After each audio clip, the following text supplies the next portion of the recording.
Hey, what's up? My name is Nicholas and this is my new series Bleached Out, where I share my personal tips and tricks on topics relating to bleaching and colouring your own hair at home.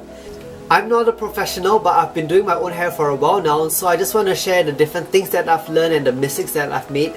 So subscribe if you want to see more and let me know what you'd like me to talk about down in the comment section below.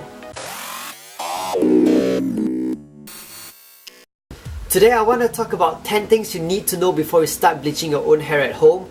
I'm just going to put it out there that bleaching your own hair can be a dangerous and serious thing. There are like lots of disaster stories out there of people's hair falling out and getting extremely damaged, and I've had a fair share of my own hair disasters. These are just 10 things that I wish someone would have told me before I first started bleaching my own hair at home. So let's get started. So I'm starting off with the most important thing you need to know, and that is bleaching permanently damages your hair. So don't trust anyone who tells you otherwise. There's a chemical in the hair bleach called hydrogen peroxide, which is what strips colour away from your hair to make it lighter, but it damages the hair structure in the process of doing so. So the second fact is that your hair texture will change, and by that I mean you'll become more brittle, drier, and a lot more prone to breakage, and that's all because your hair structure itself has changed. And if you have naturally thinner hair, you're more prone to breakage as compared to someone with naturally thicker hair, so that's just something to take note of. The third on my list is not to manhandle your hair when it's wet. This is something that I'm guilty of as well. I tend to ruffle my hair a lot with the towel, and I realize it's just pulling out my hair, and that's because hair is naturally weaker when it's wet, but bleach hair being super porous absorbs a lot more water, and then so it's super weak. So please don't be violent with your hair when it's wet. What I suggest you do is just lightly tap on it with a towel and then blow dry it with cold air. That will help dry the hair and not leave it in the weak state for a long period of time, so you reduce the amount of breakage you get. So this is the part where I bring you some good news before I totally deter you from bleaching your own hair. And that is, there are things you can do to reduce the damage in the bleaching process, and I'll definitely be making a video on that soon in the future, so stay tuned and subscribe if you'd like to know how. The fifth thing is the colour of your bleach hair is permanent.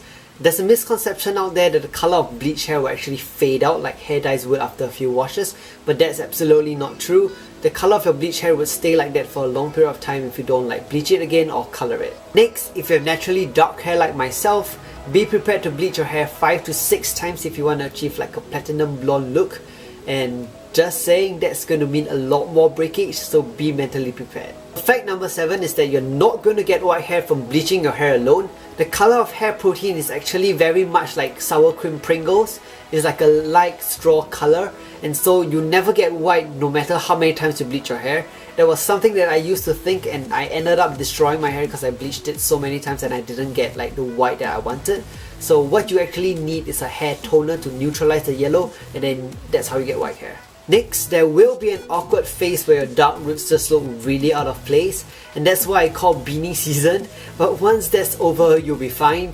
But before your hair grows out more than an inch, you have to decide if you want to go through the trouble of re-bleaching all your roots again or just let them be. Fact number 9, which actually is more like a tip, is to always do a strand test before going straight into bleaching your whole head. I never used to do this until I messed up once really big time. So what I suggest you do is to find a spot on your hair that you can easily cover up or it's not very obvious, and then bleach that small little spot and see how the bleach actually affects your hair before going straight to doing your whole head. And lastly, it's true, blondes do have more fun. So that's my list of 10 things you need to know before you bleach your own hair at home. I hope that it has been useful, so stay tuned for more videos in this Bleached Out series. I'll be posting more of them in the coming weeks. Hit the thumbs up and subscribe button if you've enjoyed this video. I'll see you guys soon. Bye!